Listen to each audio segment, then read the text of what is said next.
Thank you, Darren, for the introduction. Good afternoon, everyone. I'm really pleased to be here today to talk about blue food, and I'd like to start by why it matters. Oops, it's already... Okay. So on average, we eat around 20 kilo of blue food per year, and this represents 50% of the animal protein that we consume.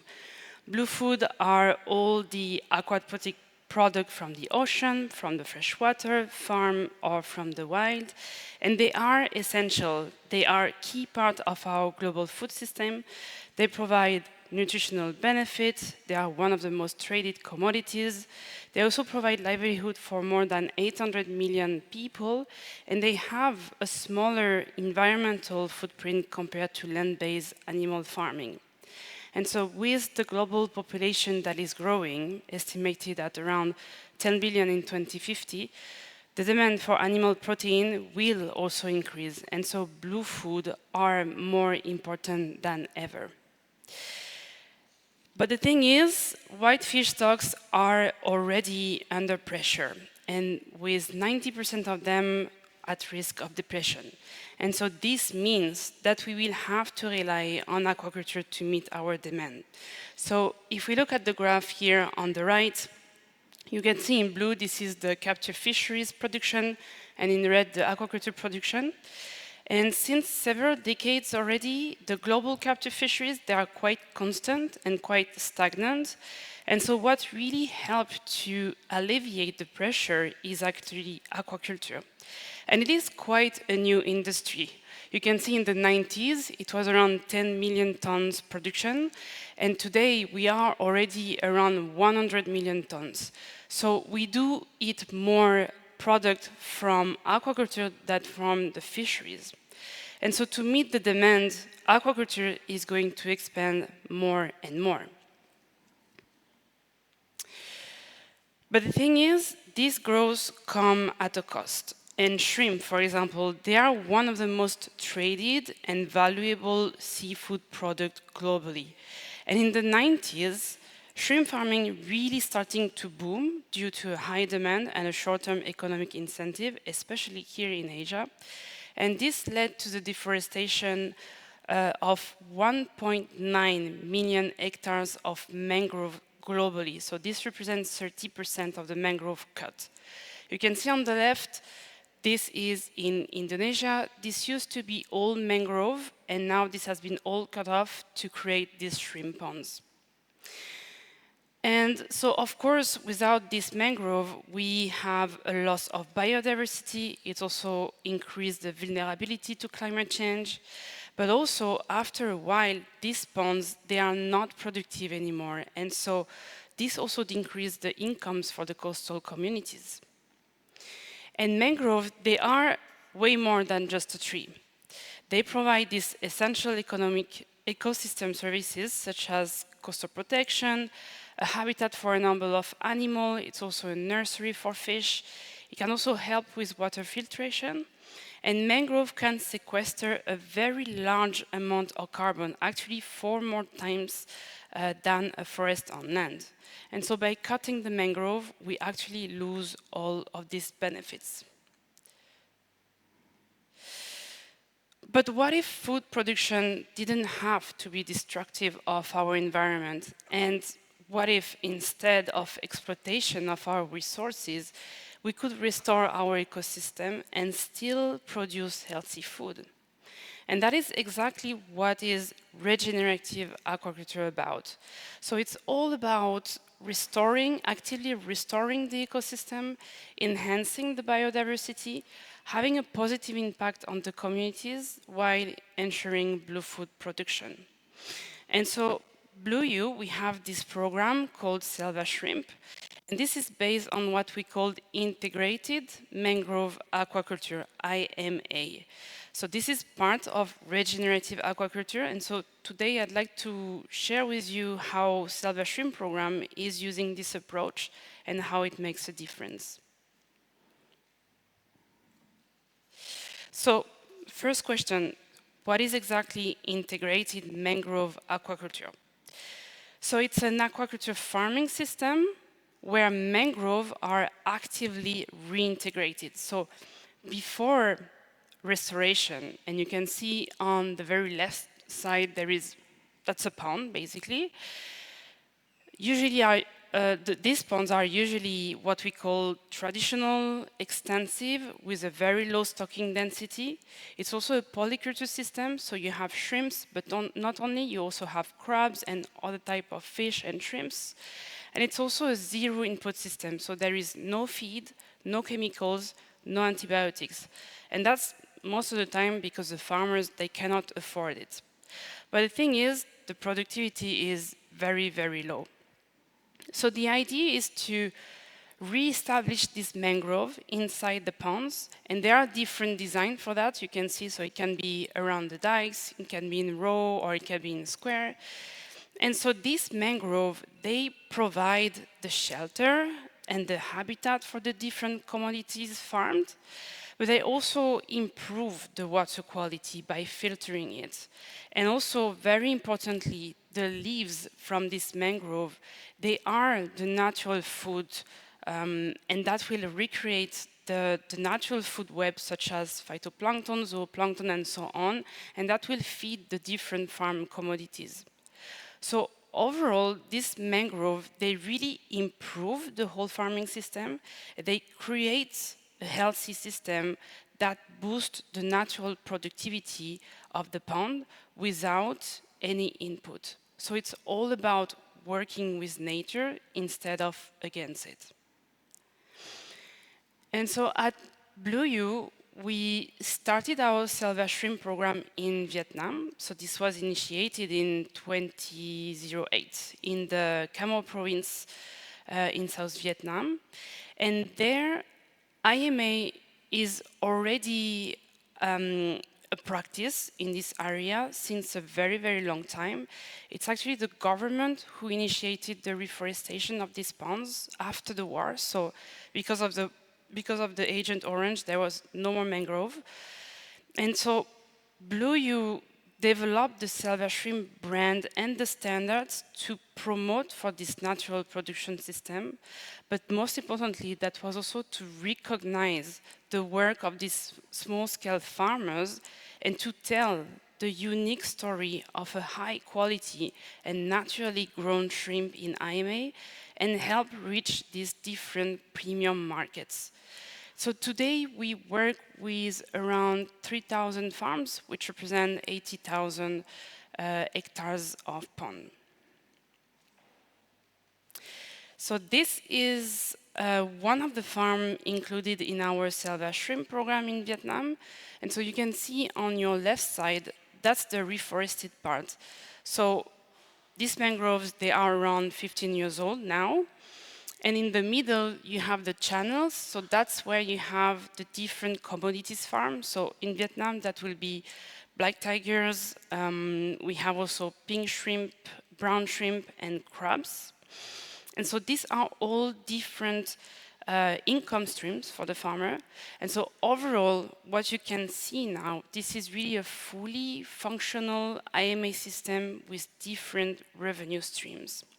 So we learn a lot from our Vietnamese program, and now we are expanding or replicating the program to other countries. And we started Silver Shrimp Indonesia, which is very different. So in Indonesia, the program was initiated in 2019 in North Kalimantan. And you can see here now, this is a very large degraded coastal area. So there is almost no mangrove, very big ponds, very extensive pond. And there are around 150,000 of hectares of this degraded area, with around 8,000 families that live from shrimp and crab farming in this region. But the productivity there is extremely low. So to compare with Vietnam, for example, in Vietnam we have around 250 kilo of black tigers shrimp per harvest per hectare, while here in Indonesia it's only 25 kilo. So the difference is huge, and this is mainly due to the removal of mangrove, but also because of a poor management of the farm. So what we do on the ground, we actually restore the ponds, and BlueYou finance the reforestation and monitor also the growth of the mangrove. And you can see here, this is one of our partner farmer, Pak Ajikila. And what he has in his hand, that's the mangrove seeds, the propagule. And what we do is to plant directly in the middle of the pond, so in the shallow surface. But so not only we do this reforestation, but we also train our farmers with best farming practices, and this is very important. So it's not only reforestation, but it's also helping them to have the best farming practices, and that goes, for example, with the use of probiotics, which are microorganisms that will provide various benefits for the shrimp health. It's also about how to collect the water quality data, for example, or to choose the best shrimp larvae to stock in their pond. So again, the program is really here to make sure that we share the knowledge and support our farmers to improve their aquaculture system with the integration of the mangrove on the long term. So today in Indonesia, we have around 300 hectares already actively restored pond. On your left side, you can see the propagules, they are growing. This is after 6 months, so you have the leaves that are already growing. And on the right side, that's after 4 years. So now we have almost a little tree.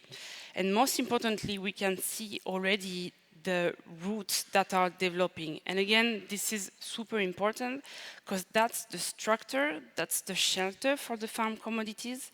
And again, the leaves, they are essential, that's the food for the system. And when they decompose, that's nutrients that will support the plankton and the algae. Also important, the algae, they can also develop on these different roots. So overall, this mangrove, they really increase what we call the feed availability, and that really boosts the natural productivity of the system. So IMA system, they can mimic the natural environment.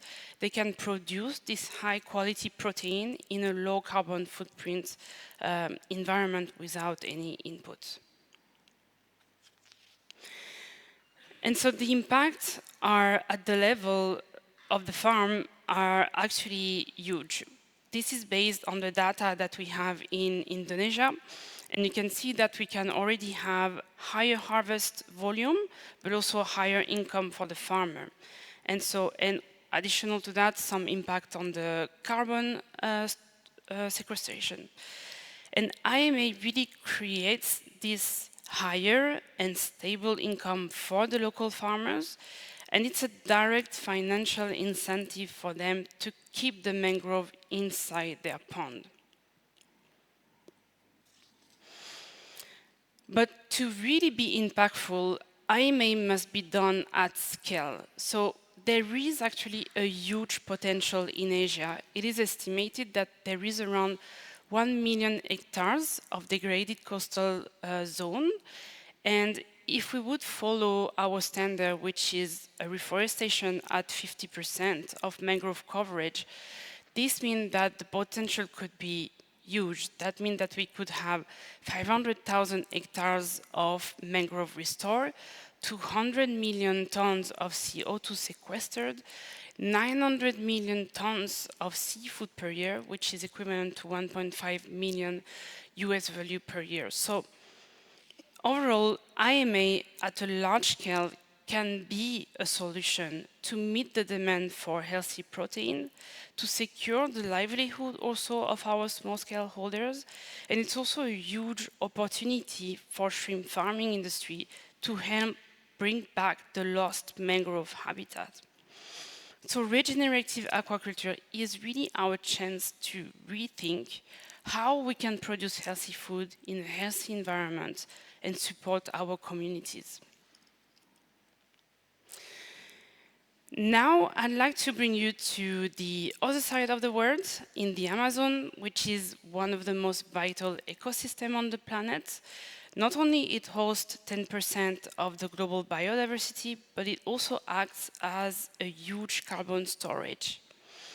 And here, the biggest threat isn't shrimp farming, but cattle ranching. Every year, we have vast areas of rainforest that are destroyed for beef production. But there is another way to produce food there. Deep down in the Amazon, along the Jurua River, instead of cutting trees, indigenous communities have decided to come together and protect their land by fishing in a very sustainable way one of the world's largest freshwater fish, and that's the giant arapaima. So the giant arapaima can grow up to 3 meters long. It can also weigh up to 250 kilo, and you can find it in lakes, tributary river, and it's a native species of the Amazon. And the arapaima has a very strong cultural and economic importance. It is actually central to the diets of the indigenous people that lives in the forest, and it's a valuable commodity that are often sold on high-end restaurants in big cities in Brazil. But in the past, it has been heavily fished. So due to commercial overfishing, illegal fishing, this has really put a huge pressure on the fish stocks. And by the end of the 90s, this species was officially declared endangered. But despite the challenges, there is a success. And thanks to the program Taste of the Amazon, the arapaima is actually making a comeback. So this initiative is bringing together communities, conservation experts, and market partners like BlueYou. And what makes this program very unique is that the communities themselves, they lead the conservation effort, and they decide together how to manage their resources they depend on. So today we have around 280 communities that are involved, protecting around 150,000 square kilometer of primary rainforest. And this fish recovery is possible because of a strong community-based fishery conservation and management plan. So let me explain to you. So this is actually based on a very simple logic. Every year, communities count the fish in the nearby lakes and river by watching. And this is very easy because this is an air breather fish. So every 15 minutes, it will come back at the surface of the water, and you can very easily spot it. They report the numbers to the local scientific partners and officials. And then only 30% of the adult fish are harvested, and the rest is protected. The fish should be of a minimum of 1.5 meters, so that's the adult size. Otherwise, they are returned to the water. And then there is also a fishing season that is open for just a couple of weeks. So that's somewhere between September and November. This is usually when the fish are not mating. Additional to that, the communities have decided to create what we call no fishing zones. So they are not allowed to fish anything there. So the arapaima can reproduce freely, which helps also the population to stabilize. And so during the flood season, all the lakes are connected again to the river, and the arapaima can migrate so the population can recover in overfished places. And so the impact has been huge. The fish stocks have drastically increased, leading to higher revenues for the fishermen, and this growing income really helped to reduce the poverty in this area. Fishers are very proud to be part of this program. They really take ownership of it. They have even invested in their own boat patrols to protect the no fishing zones. And women are now playing a bigger role in the management, and they are also earning some income from these fishing activities. And it's actually not just about fish. The entire ecosystem is also thriving again. And thanks to this conservation area, these no fishing zones, there are also key species like the river dolphin, the caimans, the giant otters, the freshwater turtles as well, that are all making more.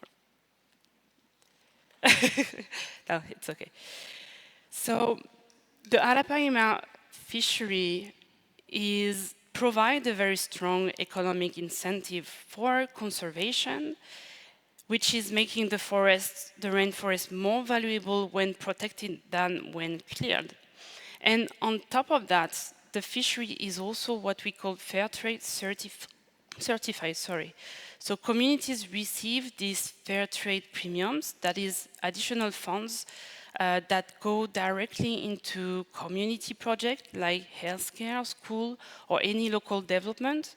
And so overall, the Arapaima fisheries give the communities a better income alternative compared to other destructive activities such as cattle ranching or logging. And the impact goes even further because by protecting these forests, communities really help to secure over 2 billion tons of stored carbon, directly benefiting the climate and the entire ecosystem. So I have a small video that shows the program. I don't know if I'm not sure if that works then. No? Yeah. A nossa feira, o nosso açougue é o lago, é o rio. Nós queremos um território que a gente possa usar de forma que garanta as presentes e as futuras gerações.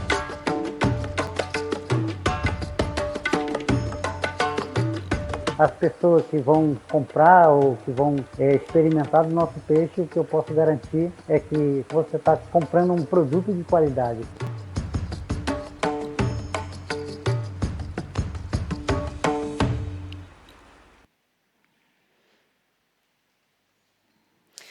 So Selva shrimp and the taste of the Amazon program really prove that blue food can be a driver of conservation and restoration. And they show that producing healthy protein doesn't have to come at the cost of nature. We can protect and regenerate the planet while supporting also the communities who depend on this ecosystem. But I think the impact doesn't stop here, actually. The choices that we make, what we eat, what we support, really matter. And we can be part of the solution instead of the problem by making informed choices, supporting food systems that nourish both people and the planet. Thank you.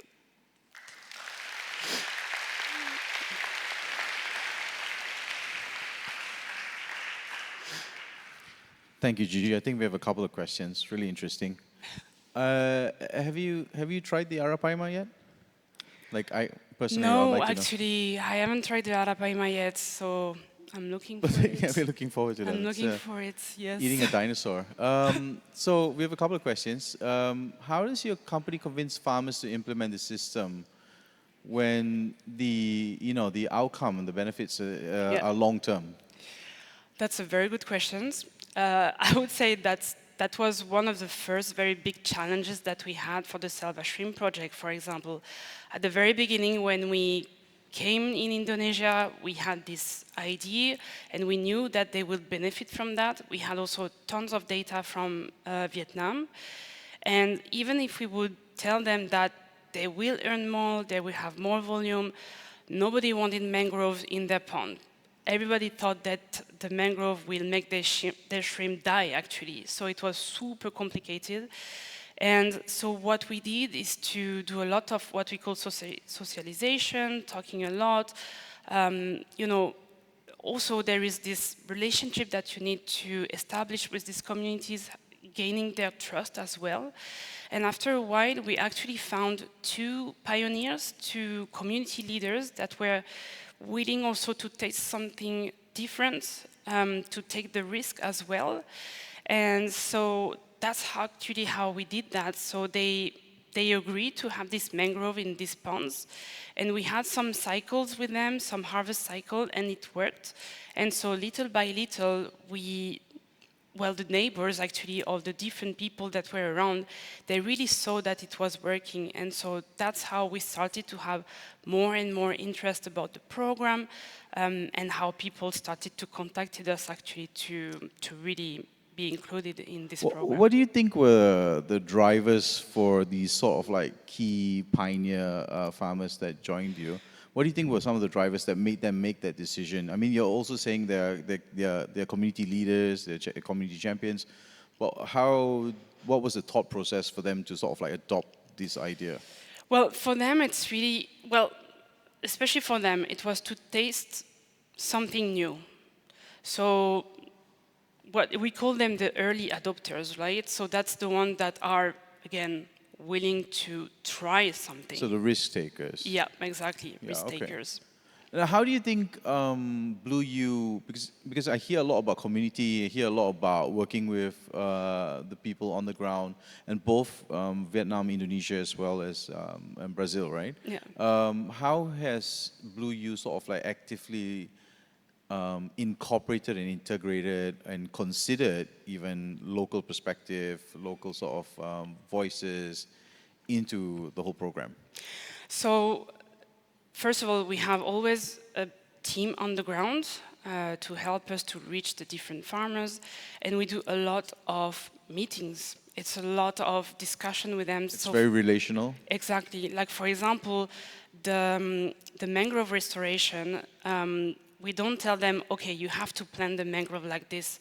We come to them, we ask them, okay, what do you think? How do you think we could put the mangrove? Do you think this design would be better in your pond like this, or do you prefer it like this? So we always make sure to take into account their perspective and to integrate into it. And it's really like a collaboration and a partnership with the farmer and us. Yeah. Okay, so it then also has this sort of like a degree of risk on BlueYou side in terms of like what happens when relationships turn sour, for example. Yeah, so far it didn't happen. Hopefully, yeah. Yeah, this could be a risk, but again, I mean, for us, we want them to benefit from the program. So most of all, they should also have a positive impact on them. So I think the risk to have a sour relationship with them is limited in that sense. Yeah. Okay. Good. I guess this one's been climbing out quite high.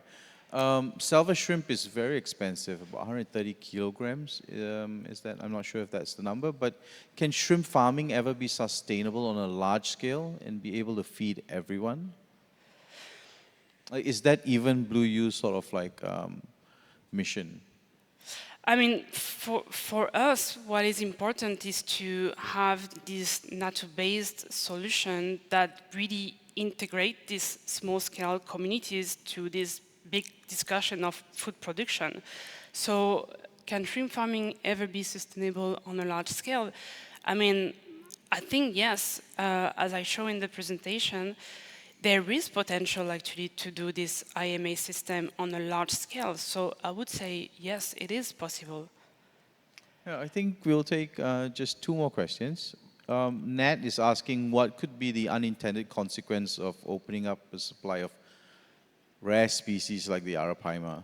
Like, has BlueYou considered the further future implications of tapping into this resources and the alternative protein? Supply of a rare species, so in the sense that it's not common in the area. Yeah, and also you know, I think it's not common. It's also harder to get, and you know, it's not part of the mainstream food diet. Yeah. And has BlueYou thought about the implications of, you know, what happens when you reach that brink of when is too much too much? Well, I mean, I think what we are trying to do also is to, to diversify what is available and not to only offer, for example, salmon or tuna or shrimp, and to have this diversification that are important again for the communities that fish this kind of species. So again, like very much different parts of the conversation that we've had so far, where there is that not every solution is the only solution. Yes, We're looking at it correct. as a consolidated sort of thought. Exactly, Just yeah. very quickly, just this one last one, because I think it intrigues me as well. What are the main barriers you face to implementing these sort of like mangrove-friendly shrimp farms? Do they come from the government, from states, from farmers, from consumers themselves? What do you think is like, if you could like put it down to like one main barrier, what would that be? So I would say in our case, the first one was definitely the acceptance of having the mangrove. But then now what we are facing is more about, well, it's a bit technical, but the zoning actually. So just to make it very, very simple, some of these ponds, they are in the forest area, what we call the forest area. And this is supposed to be protected, and there are a lot of them. And so the idea would be actually to reforest this pond, so that's also part of the forest again, but it's not legal actually to have this aquaculture system in this forest area, so we cannot integrate them in our program, and unfortunately that really reduced the number of farmers we can work with, so that would be one big barrier for us currently. Thank you so much. Very fascinating. Thank you very much, Gigi. Thank you.